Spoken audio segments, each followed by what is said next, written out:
in some ways we've lost our path in terms of the natural ordering of things.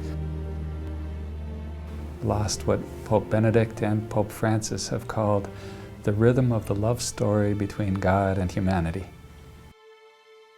In part, that's because of our inability to ensure that technological advances are still at the service of the human being and of all of our time-honored traditions.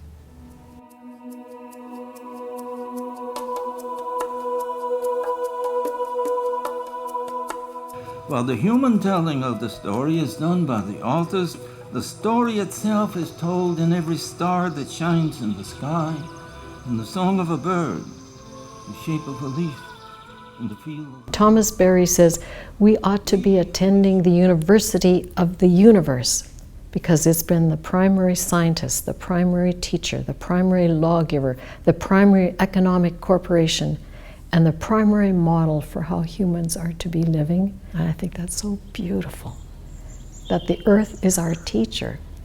We're not dominating and telling it what to do, but we're called to obey nature's rhythm, its intrinsic order. And so those 2 points touch me deeply.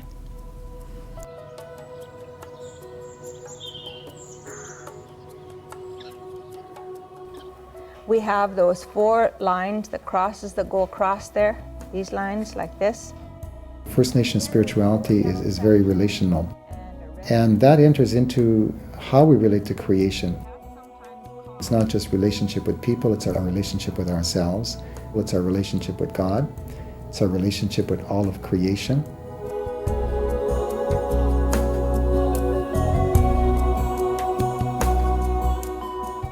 When we look at St. Thomas Aquinas, for example, and his message that there is an order to everything. Every single organism in the world has an infinite amount of relationships, and we are no different in that regard. And when we look at the world that way, in which everything has a connection and is interconnected, we are overwhelmed with a sense of beauty.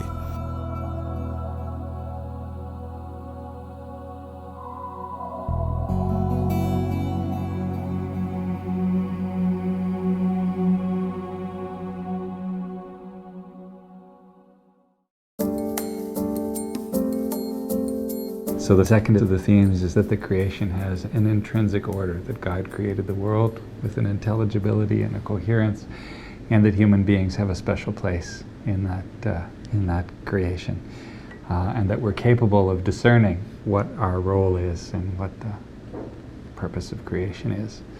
And I guess my question for you... The text speaks of how there is an intelligent ordering of creation, and that human beings created in the image and likeness of God are able to recognize that ordering through reason. We are capable of recognizing the Creator's plans, and that when we move against those plans, when we distort them, we do something which not only damages creation, but it damages the human being, damages us ourselves.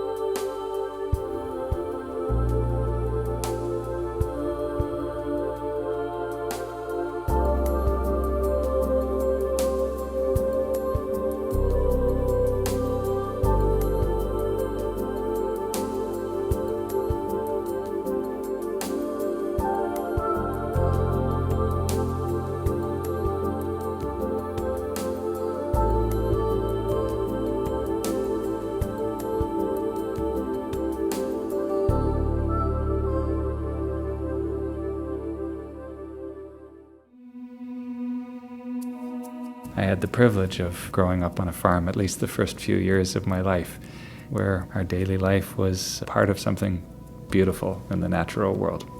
Harsh at times, difficult, but beautiful. Increasingly, I think people are living in cities where they have very little contact with the land, with the natural processes of the environment, and we need to find a way as church and as society to teach that right relationship with the environment, and to open people to the beauty and the wonder of it. There are certain laws that govern growing things. We try to observe the rules that were put in by God by not destroying the earth by pesticides and treating the earth as a living organism. The earth is living. All of life on earth comes from the soil, from the tiny little microorganisms to the biggest animals walking the face of the earth. Everybody has to eat. And so all our life really does come from the soil. And so we do everything we can to preserve the soil and improve the soil and not destroy it. That's the big difference between that type of farming and industrial farming, which is very destructive to the earth. Joel Salatin is a well-known organic farmer and writer, and I heard him give a lecture once, and he said, the trouble today is we don't respect the pigness of a pig, which means pigs today in industrial farming are kept in tiny stalls where they can hardly turn around. They never see the light of day, they never smell fresh air, they never root around in the earth. That is not respecting the pigness of a pig, because a pig was made to be outdoors, to breathe fresh air, to root in the earth.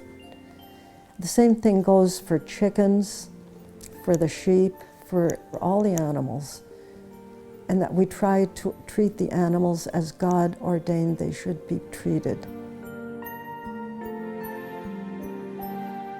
It's not a problem with religion, or it's not a problem with the way the human is. It's a problem with our perception of the natural world.